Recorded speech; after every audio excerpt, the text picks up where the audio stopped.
बिस्मिल्लाहिर्रहमानिर्रहीम। अस्सलामुअलैकुम वरहमतुल्लाहि वबरकातुहू। लाखों करोड़ों दुरूद सलाम नबी करीम सल्लल्लाहु अलैहि वसल्लम पर और आपकी आल पर। आज बेटा हमारा टॉपिक है normal approximation to binomial distribution. इंतहाई इम्पोर्टेंट वीडियो लेक्चर है। उसकी वजह यह है कि जितने भी नॉर्मल डिस्ट्रीब्यूशन से रिलेटेड थ्योरम्स हैं उन सब में सबसे ज़्यादा टेक्निकल थ्योरम जो है वो ये वाला है। इसको समझने के लिए आपकी बहुत ज़्यादा तवज्जो दरकार है।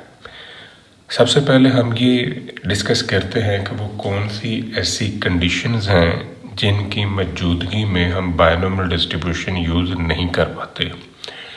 बाइनोमियल डिस्ट्रीब्यूशन जो है हम वहाँ अप्लाई करते हैं जहाँ हमारे पास n की वैल्यू 20 या 20 से कम हो। जैसे ही n की वैल्यू 20 से एक्सीड करती है तो वहाँ पर फिर जो बाइनोमियल प्रोबेबिलिटी मैथ फंक्शन की मदद से हमने प्रोबेबिलिटीज़ कैलकुलेट करनी है, वो प्रोसेस काफ़ी लेबोरियस हो जाता है और उसमें गलती का चांस भी ज़्यादा होता है। तो इस वजह से पहली कंडीशन तो ये है कि आपका n जो है वो 20 से बड़ा होना चाहिए, क्योंकि बाइनोमियल अप्लाई करनी है तो n 20 से छोटा हो। और अगर आपने नॉर्मल डिस्ट्रीब्यूशन में जाना है तो फिर आपके पास बाइनोमियल डिस्ट्रीब्यूशन के अंदर n की वैल्यू जो है वो 20 से बड़ी होनी चाहिए, यानी कि n लार्ज हो। अब दूसरी कंडीशन क्या है? दूसरी कंडीशन ये है कि बाइनोमियल डिस्ट्रीब्यूशन में ना p और ना q ये बहुत ज़्यादा छोटे नहीं होने चाहिए, यानी ये मॉडरेट हों। छोटे ना हो कि ये क्लोज टू ज़ीरो चले जाएं, बल्कि ये दरमियाने से हो, मॉडरेट हों। और इन p और q की वैल्यूज़ को अगर हम n से मल्टीप्लाई कर दें तो फिर जो रिजल्टेंट हमारे पास आए वो 5 या 5 से बड़ा हो, यानी n p की वैल्यू और n q की वैल्यू जो है वो 5 या 5 से बड़ी हो। तो फिर हम बाइनोमियल डिस्ट्रीब्यूशन की जगह पर नॉर्मल डिस्ट्रीब्यूशन यूज़ कर सकते हैं। ये हमारे पास प्रोबेबिलिटी मैथ फंक्शन है बाइनोमियल डिस्ट्रीब्यूशन का। बाइनोमियल डिस्ट्रीब्यूशन जो है वो बेसिकली डिस्क्रीट डिस्ट्रीब्यूशन है, जबकि नॉर्मल डिस्ट्रीब्यूशन जो है वो बेसिकली कंटिन्यूस डिस्ट्रीब्यूशन है। तो हमने एक डिस्क्रीट डिस्ट्रीब्यूशन से एक कंटिन्यूस डिस्ट्रीब्यूशन में मूव करना है।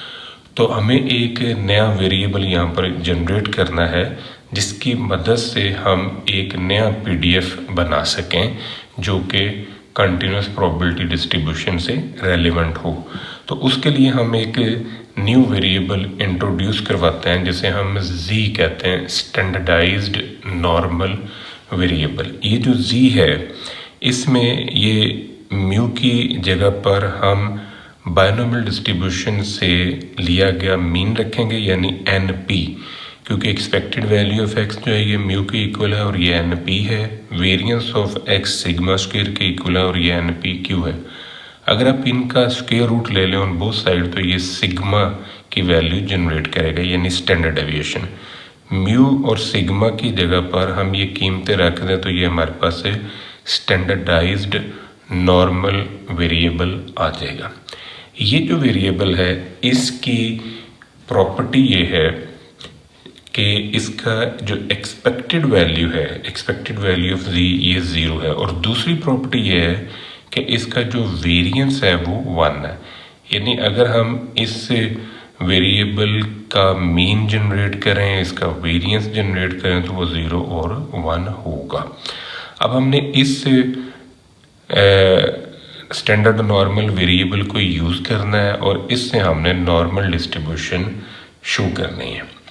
तो हम मोमेंट जनरेटिंग फंक्शन की जो थ्योरी है उसको यूज़ करेंगे। यहाँ पर मोमेंट जनरेटिंग फंक्शन जो है z के लिए वो हमारे पास by definition expected value of e की पावर tz है। यहाँ पर ये जो z है ये स्टैंडर्ड नॉर्मल रैंडम वेरिएबल है जो हमने बाइनोमियल डिस्ट्रीब्यूशन के मीन और वेरिएंस को यूज़ करके बनाया। ये z की कीमत मैंने यहाँ पर रख दी है। इस t को इससे मल्टीप्लाई किया, इस t को NP से मल्टीप्लाई किया, तो हमारे पास जो नेक्स्ट ऑप्शन आएगी उसमें से मैंने ये TNP over under root NPQ जो है ये मैंने सेपरेट कर लिया। उसकी वजह ये है कि यहाँ पर x नहीं है, क्योंकि हमारा जो वेरिएबल यहाँ यूज़ हो रहा है वो x है, तो ये कांस्टेंट रकम है, इसको मैंने सेपरेट निकाल लिया। तो बाकी जो बचा e⁻TX ओवर NPQ का अंडर रूट वो मैंने यहाँ पर लिख लिया। बाय डेफिनेशन हम अगर x का एक्सपेक्टेशन लेते हैं तो हमें उस x को प्रोबेबिलिटी मैथ फंक्शन से ज़रब देनी है। ये कॉन्सेप्ट है हमारा in form of discrete probability distribution कि जिस भी चीज़ की आपने एक्सपेक्टेशन मालूम करनी है उसे प्रोबेबिलिटी मैथ फंक्शन से मल्टीप्लाई कर लें। तो अगर हम इसकी एक्सपेक्टेशन मालूम कर रहे हैं तो हमें फिर इसको प्रोबेबिलिटी मैथ फंक्शन से मल्टीप्लाई करना है, और यहाँ पर जो प्रोबेबिलिटी मैथ फंक्शन हम यूज़ करेंगे वो बाइनोमियल डिस्ट्रीब्यूशन का है। अब ये जो PMF हमने यहाँ पर लिखा हुआ है ये बाइनोमियल डिस्ट्रीब्यूशन से रिलेटेड है।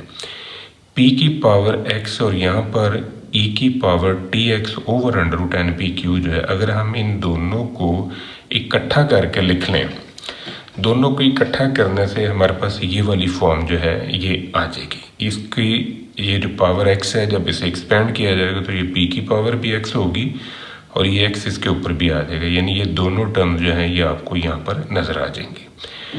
यहाँ पर x की वैल्यू आप रखें 0, 1, 2, 3 up to so on n, तो ये समेशन जो है ये खुल जाएगा।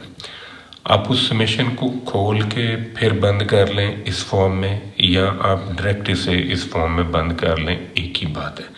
यानी ये चीज़ जो है ये बाइनोमियल एक्सपेंशन का सम अप है कि जितनी भी बाइनोमियल टर्म्स थी उन सारी टर्म्स को आपने इसमें वाइंड अप कर ली। अब इसको हमने लेके चलना है, इसको हमने मज़ीद सॉल्व करना है। इसको सॉल्व करने के लिए आप नोटिस करें कि यहाँ पर e की power -NPT over under root NPQ है, जबकि यहाँ पर भी पावर n है। तो अगर हम इस n को पावर में शिफ्ट कर लें और बाकी टर्म को इससे मल्टीप्लाई कर लें तो ये फॉर्म आएगी, और बाकी टर्म को अगर इससे मल्टीप्लाई करें तो ये फॉर्म हमारे पास आ रही है। यानी ये जो n है इसको मैंने बाहर रख लिया, यानी पावर में कर दिया, और बाकी की जो वैल्यूज़ थी उनको मैंने आपस में मल्टीप्लाई कर लिया। अब यहाँ पर ये जो e दोनों में है तो पावर इनकी प्लस होंगी, तो जब इन पावर्स को आप प्लस करेंगे तो इसमें से t over under root NPQ बाहर आ जाएगा और 1 - p आपको मिलेगा। ये जो 1 - p है इसको हम q भी लिख सकते हैं। उसकी रीज़न ये है कि p + q 1 होता है और q की जो वैल्यू है ये 1 - p के इक्वल है। तो यहाँ पर अगर आप q लिख दें तो ये वाली टर्म आपको नज़र आ जाएगी। अब हमने इसको मज़ीद सॉल्व करना है, और इसको सॉल्व करने के लिए हमने एक ये वाली सीरीज़ जो है इसको यूज़ करना है। e की पावर x जो है इसको अगर हम एक्सपेंड करें तो ये इसके इक्वल है, और इसकी एक्सपेंशन को अगर हम वाइंड अप कर लें तो ये वाली फॉर्म हमें नज़र आ जाएगी। यहाँ पर देखें r की जगह आप 0 रखें, ये फॉर्म नज़र आएगी। r की जगह पर आप 1 रखें, ये वाली फॉर्म। r की जगह 2 रखें, ये फॉर्म नज़र आ जाएगी। इस e की पावर को ये जो -PT over under root NPQ है हमने इसको x की जगह पर शिफ्ट कर दिया, तो ये टर्म्स हमारे पास खुल गई। इसी तरह जो ये वाला है e की power TQ over under root NPQ, हमने x की जगह पर ये वाली जो TQ over under root NPQ का अंडर रूट है ये टर्म हमने x की जगह पर रख दी, तो ये वाली फॉर्म भी हमारे पास आ गई। ये बड़ी ब्रैकेट है, यहाँ पर भी बड़ी ब्रैकेट है, और पावर है n जो ये वाला है। अब इसको हमने मज़ीद सॉल्व करना है। इसको सॉल्व करने के लिए हम क्या करेंगे, नोटिस करें ये पावर 0 है और ये 0 का फैक्टोरियल है, तो ये 1 होगा। 0 का फैक्टोरियल भी 1 है, इस वजह से ये q जब इससे मल्टीप्लाई होगा तो आपको सिंगल एक वैल्यू मिलेगी q। जब हम इसको मल्टीप्लाई करेंगे तो यहाँ पर देखें कि इस सारे की पावर 1 है, ये ऑड पावर है, इस वजह से ये जो माइनस है ये यूज़ होगा, यानी ये माइनस से पी क्यू की फॉर्म जो है यहाँ पर हमें नज़र आ जाएगी। तो ये जो सारी वैल्यूज़ हैं इनको जब हम मज़ीद सॉल्व करके लिखेंगे तो जो नेक्स्ट टर्म्स हमारे पास आएंगी वो ये वाली हैं। ये देखें क्यू कैसे आया, यहाँ 0 है, ये भी 0 का फैक्टोरियल है, ये भी 1 है, ये भी 1 है, तो यहाँ से क्यू इससे मल्टीप्लाई होगा 1 से, तो ये फॉर्म नज़र आ गई। अब ये क्यू इस पी से मल्टीप्लाई हुआ तो ये फॉर्म नज़र आ गई। पावर माइनस है, ये माइनस जो है ना ये हमने बाहर निकाल लिया। उसकी रीज़न ये है कि -1 की पावर ऑड है, अगर इवन होती तो ये प्लस हो जाना था। जैसे यहाँ पर देखें, यहाँ माइनस की पावर इवन है, तो इवन की वजह से यहाँ मैंने प्लस ही लिखा है। ये वाला क्यू जब इससे मल्टीप्लाई होगा तो ये पी स्क्वेयर टी स्क्वेयर की फॉर्म में आएगा इस पावर की वजह से, और ये अंडर रूट उठ जाएगा, तो ये फॉर्म नज़र आई। बाहर से क्यू जो है ना इससे मल्टीप्लाई हुआ तो ये हमारे पास फाइनल टर्म आ जाएगी। इसी तरह यहाँ पर देखें कि पावर जो है ना माइनस की ऑड है, यानी कि 3 है, तो फिर इसका जो रिज़ल्ट होगा वो माइनस की फॉर्म में आएगा, पी की पावर 3 टी की पावर 3, और बाहर से ये क्यू इससे मल्टीप्लाई हुआ, ये फॉर्म आ गई। ये चीज़ कैसे लिखी है, ये एन पी क्यू का अंडर रूट जो है इसकी पावर 3 है, तो हमने इसको इस फॉर्म में शिफ्ट कर लिया। एक का स्क्वायर लेने से अंडर रूट उठ जाएगा, तो दूसरी जो है ना वो वैसे, इसको इससे ज़रब देकर देखें, यही चीज़ जो है ना ये आपको फिर से नज़र आ जाएगी, एंड सो ऑन। अब इसको भी सॉल्व करें, ये भी 1 है, तो ये p खाली 1 से मल्टीप्लाई होके ये p मिलेगा आपको। जब ये p इससे मल्टीप्लाई होगा तो ये सारी टर्म में पॉजिटिव है, तो ये आपको p q t over under root n p q और 1 का फैक्टोरियल मिलेगा। ये p जब इससे मल्टीप्लाई होगा तो ये टी स्क्वेयर क्यू स्क्वेयर और साथ में ये p, ये वाली फॉर्म आपको नज़र आ जाएगी। स्क्वेयर की सूरत में ये वाली फॉर्म नज़र आएगी। ये मेरे से गलती से 1 का फैक्टोरियल लिखा गया, यहाँ पर बेटा 2 का फैक्टोरियल है, ये आपने यहाँ 2 का फैक्टोरियल कर लेना है। अब जब आप इसका क्यूब खोलेंगे तो ये टी की पावर 3 क्यू की power 3 over n p q into n p q का अंडर रूट, ये फॉर्म आपको नज़र आएगी। और दूसरी ख़ास बात ये कि ये पी बाहर से यहाँ मल्टीप्लाई होगा, ये टर्म दे देगा, तो ये सारे की पावर ग्रैंड एन, यानी ये बाहर जो है ना ये एन आ रहा है। अब ये वाला p और ये वाला q, इनको तो आप सम अप करेंगे तो ये p प्लस q होगा। ये टर्म माइनस की है, ये प्लस की आपस में कट जाएगा। तो नोटिस करें कि इन दोनों को इकट्ठा करके लिखा p प्लस q, ये आ गया, ये कट नहीं। यहाँ से t का स्क्वायर ओवर 2 का फैक्टोरियल मैंने कॉमन निकाल लिया, तो बाकी क्या बचा, q p का square over n p q. यहाँ से भी t का स्क्वायर ओवर 2 का फैक्टोरियल बाहर निकल गया, तो बाकी बचा p q का square over n p q, ये फॉर्म हमारे पास आ जाएगी। सिमिलर पैटर्न इसमें से भी t की पावर 3 ओवर 3 का फैक्टोरियल जो है ये हमने बाहर निकाल लिया, और जो बाकी टर्म बची है वो मैंने इस फॉर्म में लिख दी। ये वाली और ये दोनों इकट्ठी की हैं। नोटिस करें, इधर भी t की पावर 3 और 3 का फैक्टोरियल, इधर भी t की पावर 3 और 3 का फैक्टोरियल, ये दोनों में से कॉमन निकल गया, तो बाकी जो बचा है वो ये है। सिमिलर पैटर्न जो आगे वाली टर्म्स हैं वहाँ से भी मैंने ऐसे ही t की पावर 4 ओवर 4 का फैक्टोरियल और जो रिमेनिंग बचा वो कॉमन निकालने के बाद लिख लिया, तो इस सारे की पावर n है। अब हमने इसको मज़ीद सॉल्व करना है। आप नोटिस करें बेटा कि इसमें से p और q बाहर निकल रहा है, इसमें से भी p और q कॉमन निकल रहा है, इसमें से भी p और q कॉमन निकल रहा है। यहाँ पर p q की वैल्यू 1 आ सकती है, तो इसको हम मज़ीद सॉल्व करते हैं। देखिए ये फॉर्म हमारे पास आ चुकी है, इस वक्त हम इसको सॉल्व करना चाह रहे हैं। इसकी जगह पर आ गया 1। इसमें से जब आपने p और q बाहर निकाला, ये बाहर निकल गया, बाकी क्या बचा, p प्लस q। इसमें से भी बेटा आपने p और q बाहर निकाल लिया, तो बाकी बचा q square minus P square, ये वाली टर्म मैंने पहले लिख ली, ये माइनस वाली मैंने बाद में लिख ली। इसमें से भी पी और क्यू बाहर निकालना, तो बाकी बचेगा पी की पावर 3 क्यू की power 3 over n square p square q square and so on. ये पावर सारी की एन है। ये वाला पी क्यू इससे काटें, ये वाला पी क्यू इससे काटें, ये वाला पी क्यू इनमें से एक काट दें, तो जो बाकी टर्म्स आपके पास आएंगी वो ये वाली। नोटिस करें ये कटने के बाद जो है ये आपके पास है एंड रिजल्ट जो है ये नज़र आएगा आपको। पी क्यू काटने के बाद ये पी क्यू इससे काटा, ये वाला पी क्यू इससे काटा, ये आपके पास बाकी रिजल्ट जो है ये नज़र आ गया। अब इसको मज़ीद थोड़ा सा हमने सॉल्व किया है। नोटिस करें ज़रा, ये जो Q square minus P square है इसको तोड़ के लिखा जा सकता है Q plus P into Q minus P.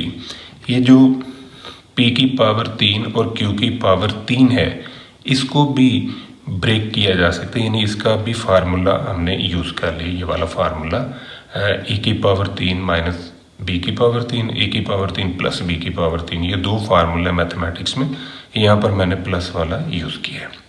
तो अभी ये वाला जो है ये तो 1 हो गया, तो बाकी बचेगा क्या, q माइनस पी ओवर ये टर्म आपको मिलेगी। इसी तरह यहाँ से ये 1 हो गया, तो बाकी क्या बचा, ये वाली टर्म। अब इस टर्म को मज़ीद सॉल्व किया है। इसको मज़ीद कैसे सॉल्व किया, स्क्वायर कंप्लीट किया है। यहाँ पर स्क्वायर कंप्लीट करने के लिए मैंने ये 2pq प्लस का लिखा और माइनस 3pq लिखा। इन दोनों को सॉल्व करके देखें, आपको ये माइनस pq फिर से नज़र आ जाएगा।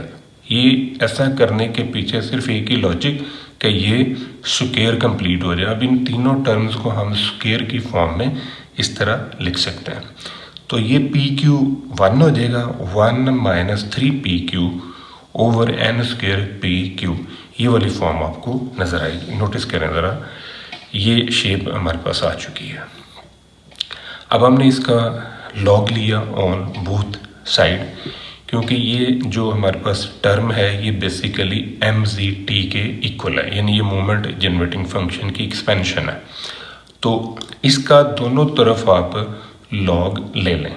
जब आप इसका दोनों तरफ नेचुरल लॉग लेंगे, लॉग ई बेस ई वाला, लॉग बेस ई, तो ये फॉर्म जो है ये आपको नज़र आएगी, ये वाली फॉर्म नज़र आएगी। उसकी वजह ये है कि जब आप लॉग लेंगे ना तो ये वाली पावर जो है ये फिर शुरू में आ जाएगी लॉग की वजह से, ये चीज़ आपको नज़र आएगी। अब इसमें से हम यहाँ तक कैसे पहुँचे, ये मेन चीज़ है।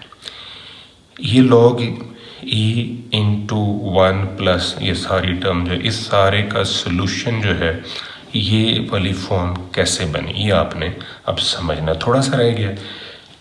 इसके लिए बेटा ये एक सीरीज़ है जो हमने यूज़ करनी है। log 1 प्लस z ये इसके बराबर है।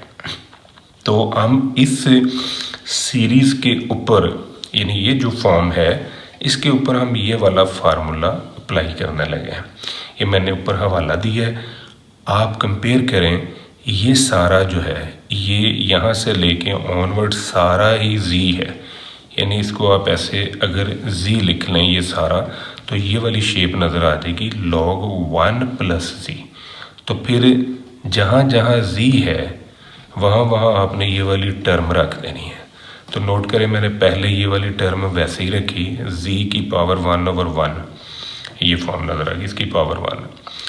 फिर क्या किया, 1/2 z स्क्वेयर ओवर 2 है ना, तो ये मैंने माइनस 1/2 बाहर रख लिए और यहाँ z की जगह पर ये सारी टर्म रख के उसका स्क्वेयर ले लिया, यानी 1 के अलावा जो बाकी है उस सारे का मैंने स्क्वेयर लिख लिया है।